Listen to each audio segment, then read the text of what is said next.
तो चलिए शुरू करते हैं। तो मैंने यहाँ पे ये रेड कलर का यार्न ले लिया है और ये ग्रीन कलर का, जिससे हम लीव्स बनाएंगे, जो कि हम चेरी बनाने के बाद में बनाएंगे। तो और इसमें ये सीज़र और मैंने ये 3 mm का हुक यूज़ किया है इसमें, और ये स्टिच मार्कर। तो चलिए शुरू करते हैं। तो सबसे पहले हमें क्या करना है, हमें रेड यार्न लेना है और उससे हमें मैजिक रिंग बनाना है। तो मैजिक रिंग बनाने के लिए हमें क्या करना है, हमें अपनी फिंगर्स पे कुछ इस तरीके से यार्न को रखना है और रनिंग यार्न को फोल्ड, यानी कि इस तरीके से फोल्ड करके एक्स शेप में लाना है। और ये जो हमारी पीछे की फिंगर्स हैं दो, इनसे हमें इसको होल्ड करना है जिससे कि ये बाहर ना निकले। तो अभी हमारा एक्स शेप का बन गया। अब हम उंगली को उल्टा करेंगे और पहले यार्न में इंसर्ट करेंगे हुक को इस तरीके से, जैसे कि आप वीडियो में देख रहे हैं। और अब हम इसमें हुक को इंसर्ट करेंगे और अब ऊपर वाले में, और नीचे से हम इसको हुक को निकालेंगे और इसको ट्विस्ट कर देंगे और इसमें एक नॉट लगा देंगे। तो इस तरीके से हमारा मैजिक रिंग बनके कंप्लीट हो चुका है। तो अभी हमारा मैजिक रिंग बनके कंप्लीट हो गया है। अब हमें राउंड वन के लिए इसमें 6 सिंगल क्रोशे करने हैं। तो सिंगल क्रोशे करने के लिए क्या करना होता है, पहले हुक को रिंग के अंदर इंसर्ट करना होता है, यार्न को ग्रैब करना होता है और इन 2 लूप से बाहर निकालना होता है। तो ये हमारा इस तरीके से सिंगल क्रोशे कंप्लीट हो गया। और इसी तरीके से हमें ये टोटल 6 सिंगल क्रोशे कंप्लीट कर लेने हैं एक राउंड में, यानी कि 3 तो मेरे हो गए, अभी 4th और ये हमारा 5th और ये 6th। तो ये हमारे 6 सिंगल क्रोशे बन के कम्प्लीट हो चुके हैं। अब हम क्या करेंगे, इस थ्रेड को पुल कर लेंगे। आई नो मेरे में ये क्लियरली नहीं शो हो रहा है, बट आपका जो सबसे पहला वाला स्टिच हो उसमें आपको हुक को इंसर्ट करना है कुछ इस तरीके से, जिस तरीके से मैंने करा है, और यार्न को बाहर करके इस एक लूप में से ही निकालना, यानी कि स्लिप स्टिच लगाना है यहाँ पे हमें। अभी हमारा कंप्लीट हो गया। अब हम दूसरे राउंड की तरफ बढ़ते हैं। तो दूसरे राउंड के लिए हमें क्या करना है, हमें हर एक स्टिच में 2 सिंगल क्रोशे करने हैं, यानी कि हमें इंक्रीज़ करते हुए जाना है। तो जब हमारे पहले में 6 बने थे तो दूसरे में हमारे 12 बनेंगे, और हमारा पहला सिंगल क्रोशे में हम उसमें स्टिच मार्कर लगा देंगे जिससे कि हम अपने काउंट्स को ना भूलें। और ये हमने 2 सिंगल क्रोशे एक स्टिच में कर लिया। अब हम दूसरे स्टिच की तरफ बढ़ते हैं। तो उसमें भी हमें 2 सिंगल क्रोशे करने हैं, यानी कि हर एक स्टिच में हमें 2 सिंगल क्रोशे करने हैं। तो इन टोटल ये हमारे 12 हो जाएंगे कंप्लीट होने के बाद।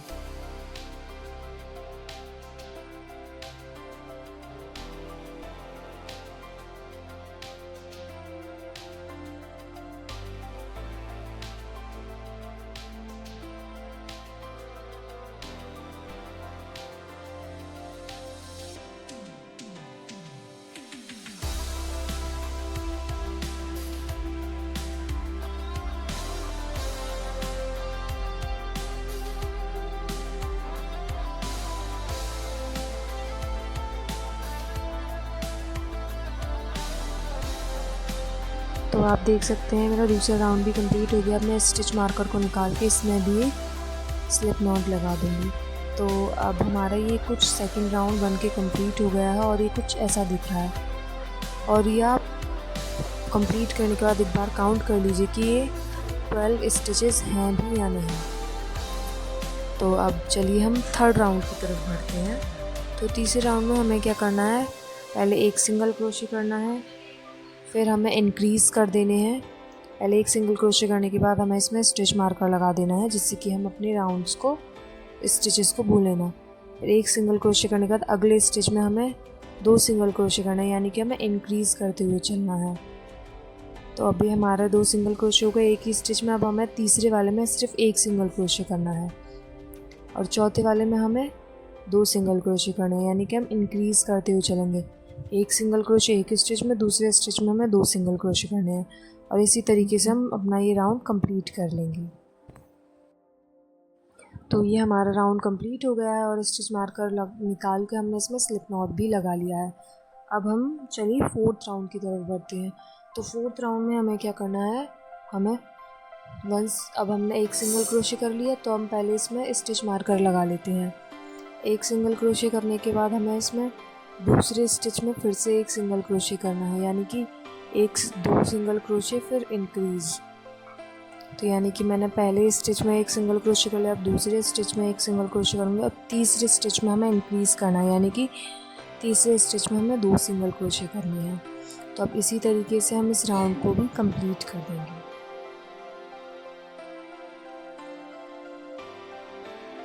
इन टोटल हमारे इसमें 24 सिंगल क्रोशे होने चाहिए कंप्लीट करने के बाद। एक बार आप अपने स्टिचेस को भी प्लीज़ काउंट कर लीजिएगा।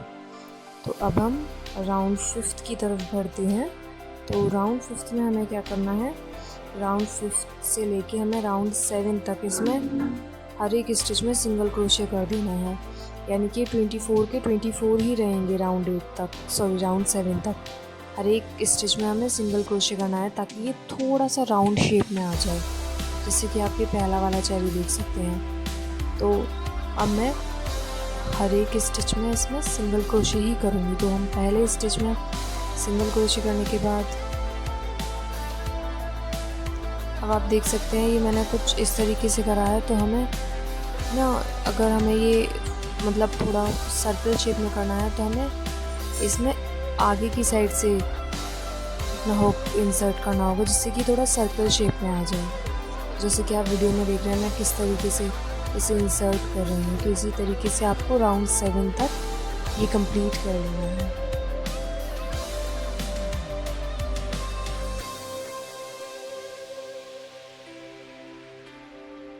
तो जैसे कि आप देख रहे हैं कि मैंने ये बना के कंप्लीट कर लिया है और ये थोड़ा राउंड शेप में भी दिख रहा है।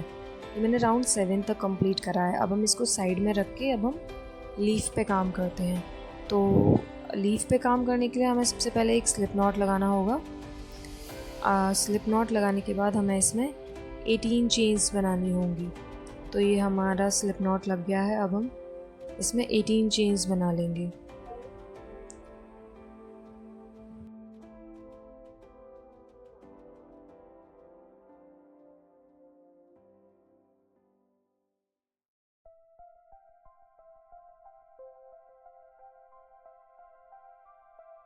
तो ये हमारी 18 चेन्स बन के कम्प्लीट हो चुकी हैं। अब हमें क्या करना है, हमें आप पहले वाले स्टिच को स्किप कर दीजिए और दूसरे में हमें सिंगल क्रोशे करना है, यानी कि ये जिसमें हमारी हुक है उसमें कुछ नहीं करना, हमें उससे अगले में एक सिंगल क्रोशे करना है। तो सिंगल क्रोशे के बाद हमें इसमें हाफ डबल क्रोशे करना है। तो हाफ डबल क्रोशे के लिए हमें क्या करना पड़ता है, इस तरीके से ऊन को पहले लेना होता है, हुक स्टिच में इंसर्ट करना होता है और ये जो हमारे 3 लूप दिख रहे हैं इसमें एक साथ ही इंसर्ट करना होता है। तो ये हमारा हाफ डबल क्रोशे होता है। अब हम इसके नेक्स्ट 4 स्टिचेस में हमें डबल क्रोशे करना है। तो डबल क्रोशे के लिए हमें 2 लूप में इंसर्ट करना पड़ता है, 2 loop and then next 2 loops. अब हम इसके नेक्स्ट 4 स्टिचेस में डबल क्रोशे कर देंगे।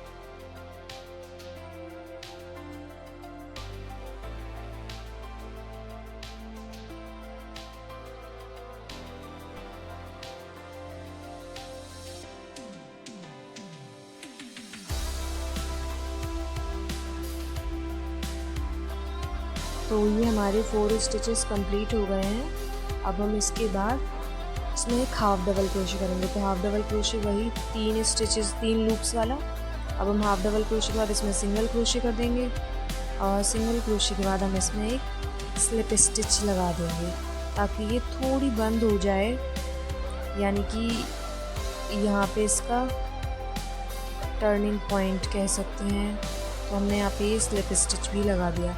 अब हम सेम प्रोसेस इधर साइड भी रिपीट करेंगे।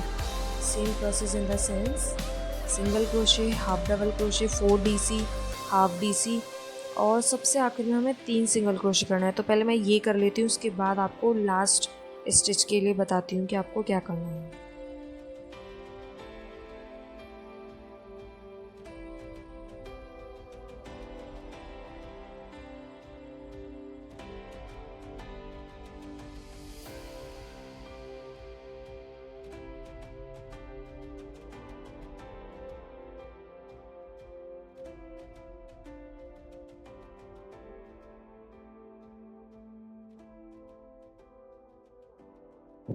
तो आप देख सकते हैं कि लास्ट स्टिच तक कंप्लीट हो गया है। अब हम लास्ट स्टिच में इसमें 3 सिंगल क्रोशे कर देंगे। तो ये 1 2 और ये 3, तो यानी कि हमने इसमें 3 सिंगल क्रोशे कर दिए हैं।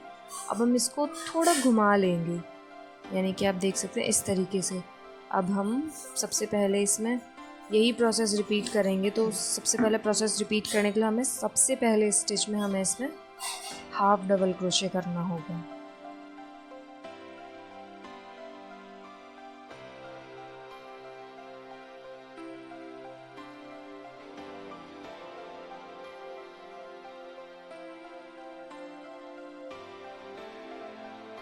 फिर हमें वही प्रोसेस रिपीट करना है। 4DC, half double crochet, single crochet, slip stitch, वही जो हमने अभी पीछे करा था उसी प्रोसेस को हमें इसमें फिर से रिपीट कर देना है।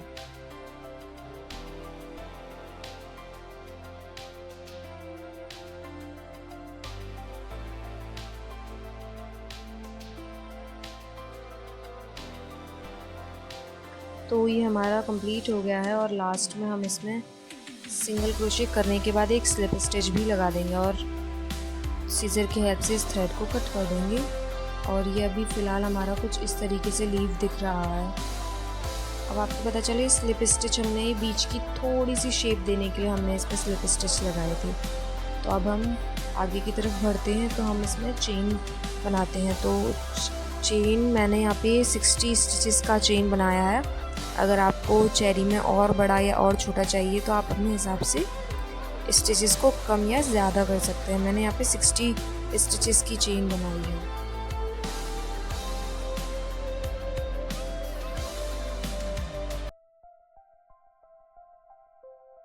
तो हमारी ये चेन बनके कंप्लीट हो चुकी है। अब हम इसे लीफ में इंसर्ट कर देंगे।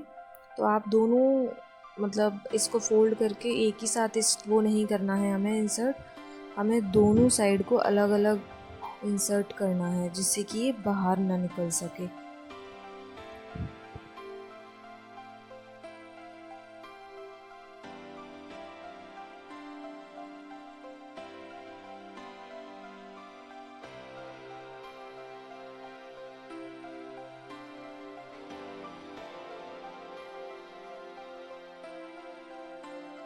तो ये हमारा इंसर्ट होने के बाद कुछ इस तरीके से लग रहा है। अब हम इसे अपने चेरी में इंसर्ट कर लेंगे। तो यानी कि नीचे वाले हिस्से से हमें इस ग्रीन पार्ट को इंसर्ट करना है और जो हमारा चेरी का जो थोड़ा सा पार्ट था रेड कलर का इस यान का, तो उससे हमें इसको नॉट कर देना है अच्छे से।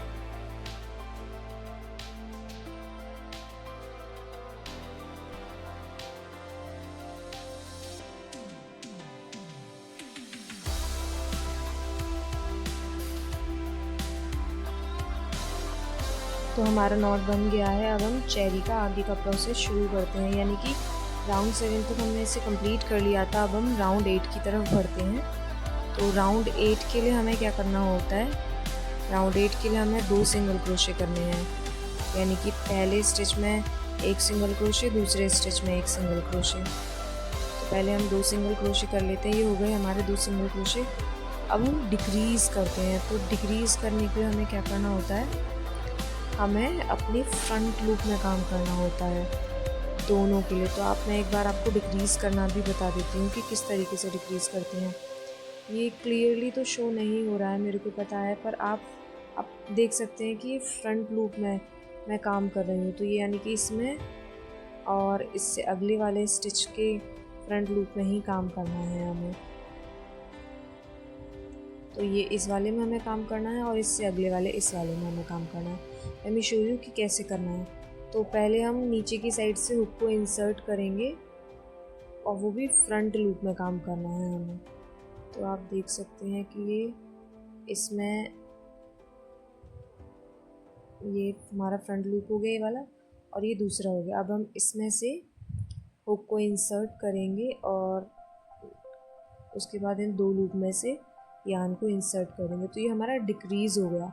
अब हम उसके बाद हमें फिर से 2 सिंगल क्रोशे करने हैं अलग अलग स्टिचेस में और उसके बाद हमें फिर से डिक्रीज़ करना है। तो यानी कि बेसिकली राउंड 8 में हमें 2 single crochet decrease, 2 single crochet decrease, और डिक्रीज़ हमेशा याद रखिए हमें फ्रंट लूप में ही करना होता है, बैक लूप में नहीं।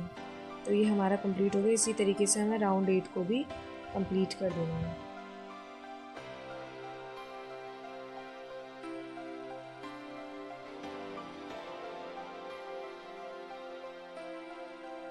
तो ये हमारा राउंड 8 भी कंप्लीट हो गया। अब हम स्टिच मार्कर निकाल के स्लिप नॉट लगा देंगे। तो इसमें हमारे इन टोटल 18 स्टिचेस बनेंगे। आप एक बार काउंट ज़रूर कर लीजिएगा। अब हम राउंड 9 की तरफ बढ़ते हैं। तो इसमें हमें single crochet decrease, single crochet decrease, single crochet decrease, पूरे में हमें इन टोटल यही करना है। तो मैं ये भी कंप्लीट करके दिखा देती हूँ आपको।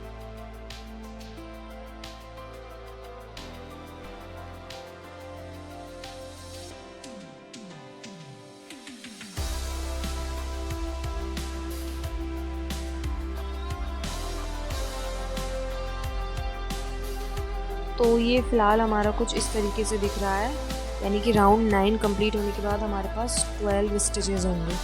तो अब हम इसमें फाइबर को फिल कर देते हैं, जिससे कि हमें पता चल जाए कि हमें किस तरीके से रखना है। तो हम इसमें पहले फाइबर फिल कर देते हैं।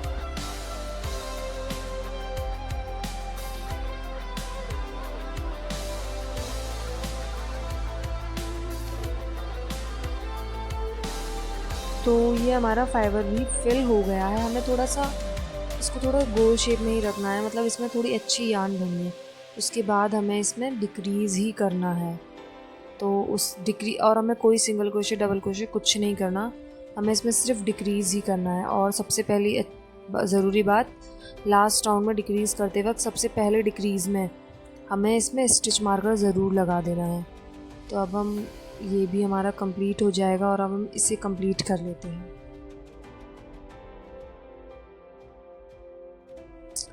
तो ये भी हमारा कंप्लीट हो गया है पूरा। और लास्ट में हम इसमें एक सिंगल क्रोशे लगा देंगे, यानी कि आप देख रहे हैं थोड़ा सा स्पेस बचा है। अगर आप नहीं भी लगाएंगे तो भी कोई टेंशन की बात नहीं है। इसमें मैंने एक सिंगल क्रोशे बना दिया है। और उसके बाद यान को थोड़ा हल्का सा लंबा कट करके हम चेरी के अंदर इंसर्ट कर देंगे, जिससे कि ये हमारे आगे के लिए सिक्योर हो सके। और अगर हम ऐसा नहीं करते हैं तो हमारे स्टिचेस खुलने के थोड़े चांसेस रहते हैं। तो हम पहले इसको इंसर्ट कर देते हैं।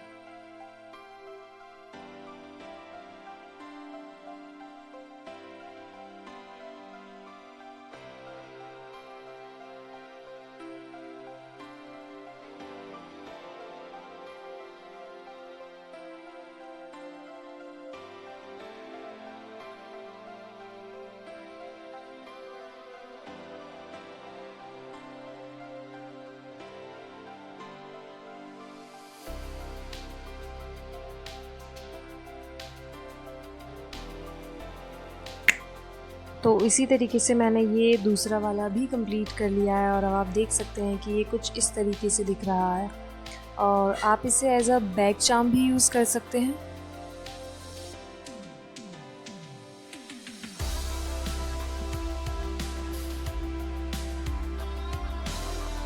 And if you love more of crochet, then do subscribe for more. And tell me in the comment section what the next thing I should try. I hope you enjoy this video. Thanks for watching.